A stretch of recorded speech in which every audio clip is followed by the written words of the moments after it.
Okay, so I'm playing another classical game here on Lichess. It's a 10-minute game, so it's not really rapid chess. It's kind of in between blitz and rapid. Okay, so I'm playing the Najdorf variation of the Sicilian, which is one of my favorite openings. So let's see. He plays f3. Normally you go bishop e3 first to play the English attack, which I also play with white. Here he goes f3 first, which there's nothing wrong with.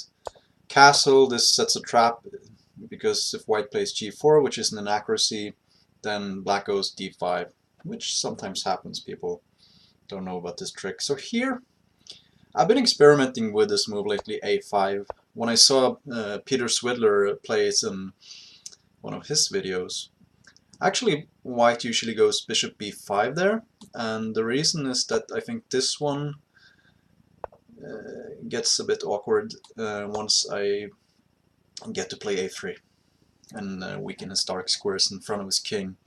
So this is the main idea behind the... Wow, he doesn't react to it. I thought like playing b3 there was kind of mandatory, and here this doesn't look good for him. Of course he doesn't have to take, but I think here, let's think a little bit. You often go queen b8 in variations like these. I was thinking queen b8 to go queen a7, but of course that doesn't work. That square is protected by the bishop.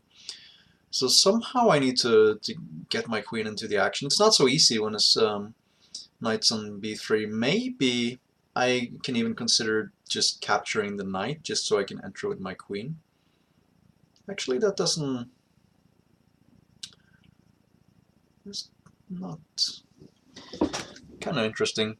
I want to somehow get my bishop to b4, maybe by playing d5, perhaps even sacrificing the pawn. Advantage by taking on b3 is that once I play d5, if I do it, my bishop won't be hanging on e6 if he takes, or when he takes. So it's an uncommon move just to take on b3 there, but I think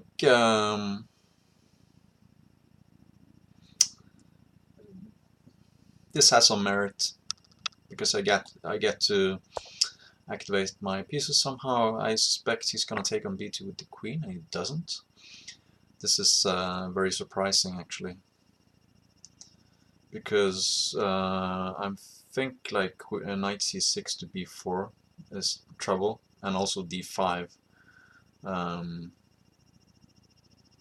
Maybe now he will go knight d5. No. Yeah, I think white's in trouble already, allowing this stuff here.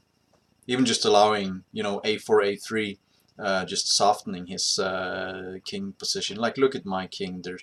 He's very slow with his attack. His attack hasn't even started while I'm just all over him immediately. And when you have, when the players castle on opposite sides, that's like the situation you don't want to be in as white, where black is just attacking. And it doesn't even matter if I have to give up a pawn or two, like here. Did I get... Yeah, no, I didn't give up a pawn even. I mean, I'm not even counting pawns at this moment. I just want to attack the guy. So I was thinking maybe d5 straight away. d5 e takes, then bishop b4 maybe. That's a piece sacrifice, but I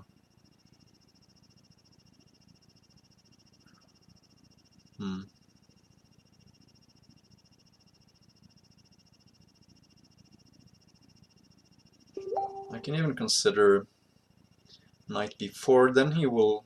No, he can't go a3, so he has to go a4. d5 is more direct. Let's see. E takes d5.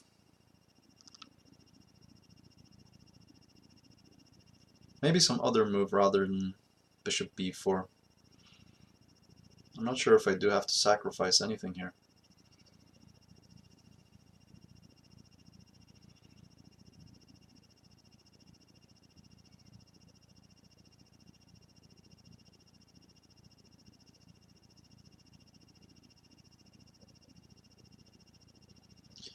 Okay, I see a plan here. Maybe d5, e takes, then knight b4. Hmm.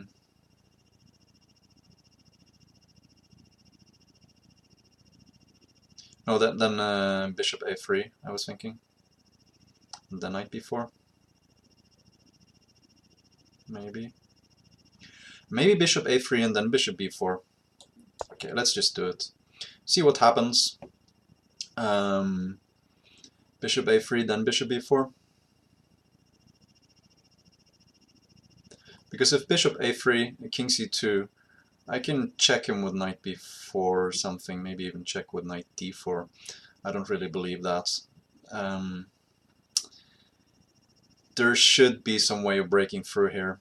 I'm finding that doing commentary on these 10-minute games is... I'm not playing as fast as I'd like to. So if he goes like king b1 or king a1, then I think bishop b4 is just winning. There's like no way he can stop all the threats, I think. So king c2.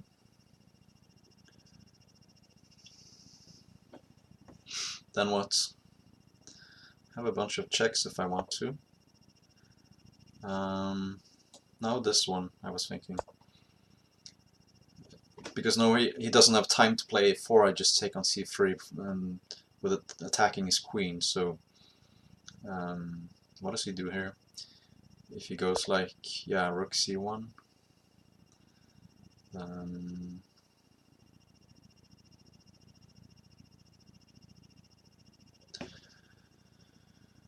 now there's also bishop takes c3, rook takes c3, and knight takes d5 in the air.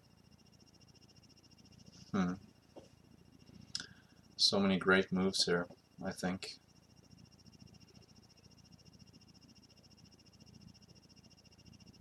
There's even knight d4. Takes, and then if queen takes, there's bishop takes c3 winning. And he can't move this knight anyway. Maybe he plays a4 then? Oh, it can't be right. Then I can take on d5. Okay, this looks very strong. I don't have time to calculate everything, but I see that if he plays a4 now, I can take on d5 and that should be game over. If he takes here, I take back, and he has to basically take on d4, then I take on c3, and he can escape actually with queen f2, but then I'm just a piece up with an attack, so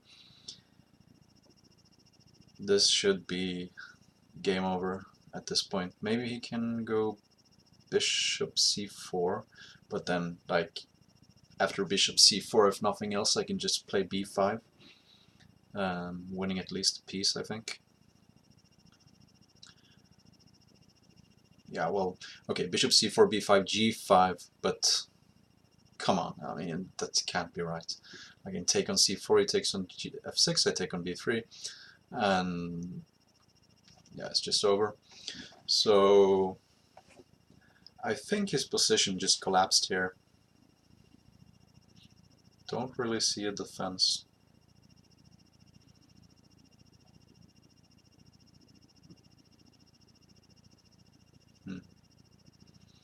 Yeah, he's thinking it's not easy. He's probably thinking about how he got himself into this position so quickly.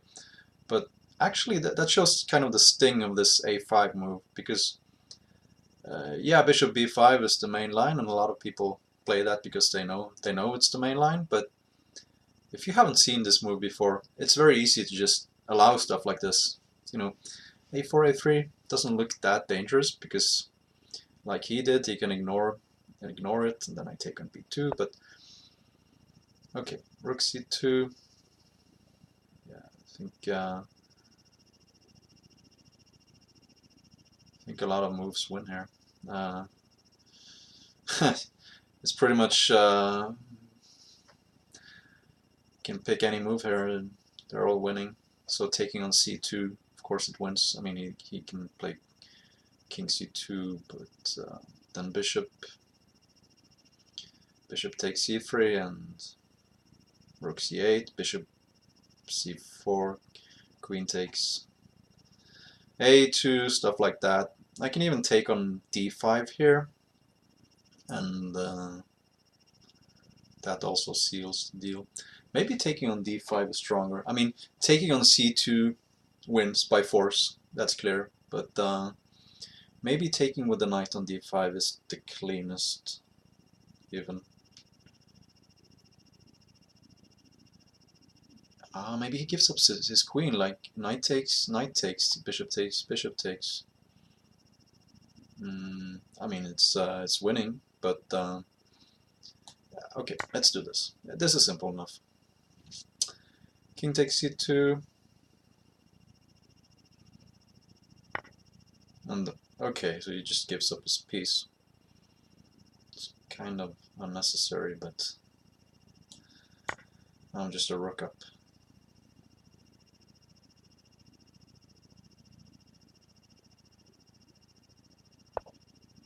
This is obviously very resignable at this point, so I can take on d5. He has a check on h7, it doesn't matter. Knight b4 will be coming, the bishop on e3 is hanging, everything's winning. Bishop c1. Well, for starters I can play knight b4, and then queen e2, knight takes d3 for instance, wins another piece. Queen takes c3 is not possible because of mate on a2.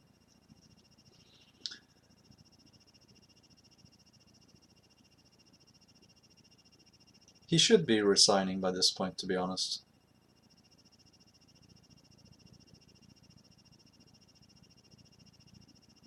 One of the first lessons I usually give to kids that are starting out to play chess is that you shouldn't resign, because there's always a chance that your opponent will make a mistake. But then, as they get a little bit better, they have stronger opponents, I do prefer to tell them that, you know, if it's totally hopeless, you have no chances, just resign. I mean, I know some coaches tell kids to like never resign, and once they get to a certain level, I think that's just kind of ridiculous.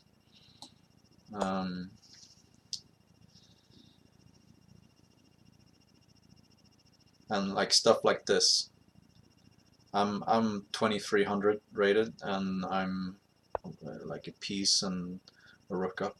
There's no chance I'm ever gonna blow this game. But okay, it's his right to play on if he wants to.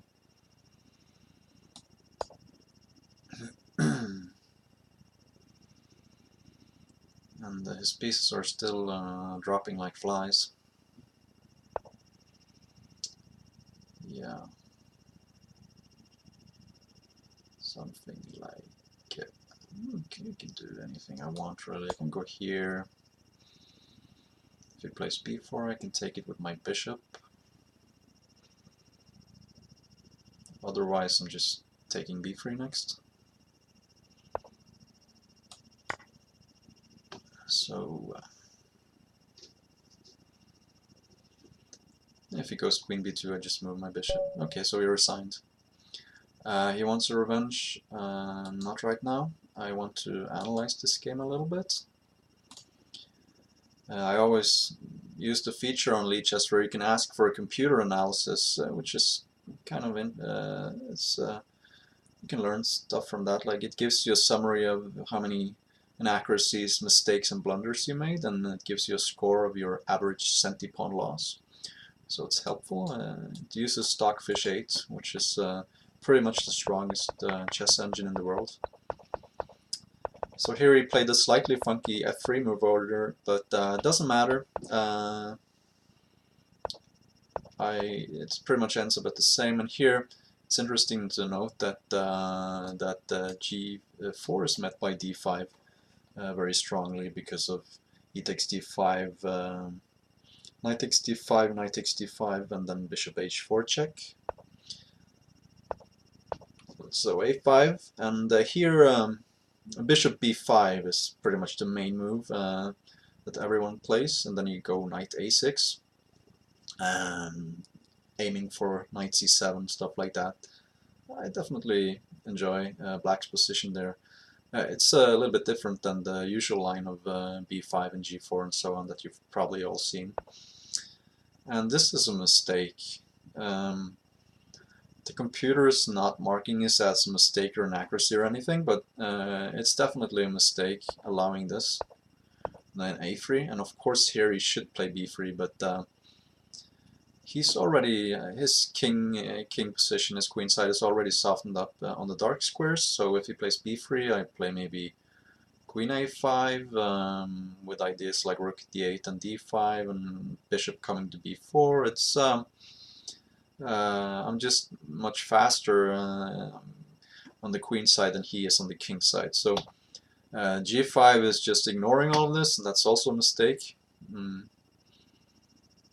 Here. Yeah, bishop takes b3. That was very questionable. And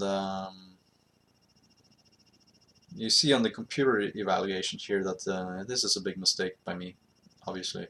So that wasn't the right move. Queen c7 is given by the computer, probably with the idea of stuff like rook c8, just hitting the knight on c3. I had this idea that, you know, because this piece is like covering stuff, and this square is covered, this square is covered, so I'm not able to enter with my queen. So I had this idea that, okay, I can get into the game with my queen. That was probably just not the right way to go. And here he took with the king, which is insane. He should take with a queen. The best move according to the computer is a4. Let's look at if he takes with a queen.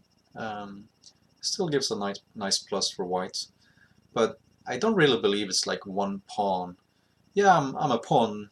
Am I a pawn down? No, I'm not a pawn down even. I mean, there should be ways of cracking open this. Like, I'm faster into the attack, so I have an initiative. Sure, I've given up a bishop, but maybe this is just me not really understanding the position, but I think practically I should have some chances of attacking him here. So I really don't understand this evaluation. But anyway, I can probably acknowledge that this wasn't the most accurate way of punishing his play. But after this, I played knight c6 first instead of d5 directly. Yeah, this was also a mistake because this is allowing a4. d5 is definitely more direct, and I'm just threatening this. So if he takes, there's this one again, and bishop b4, same as in the game. I just didn't recognize this. I just recognized it one move later. So knight c6 again. He can go a4, but still, it says this is better for white, and I'm not so sure. Definitely not from a practical level perspective. I don't think it's that easy. h4 is just ignoring everything, and now I'm finding the best move here. And okay, so knight d4 was the right follow-up according to the computer. Okay, I can believe that. Not gonna pretend like I played perfectly in this 10-minute game. Here he should have taken on c6, but that looks very dangerous. Of course, after this, knight e4 is winning. Probably the strongest move. I was also thinking about this one and stuff like this, but then he has rook c5. I didn't see that, so okay.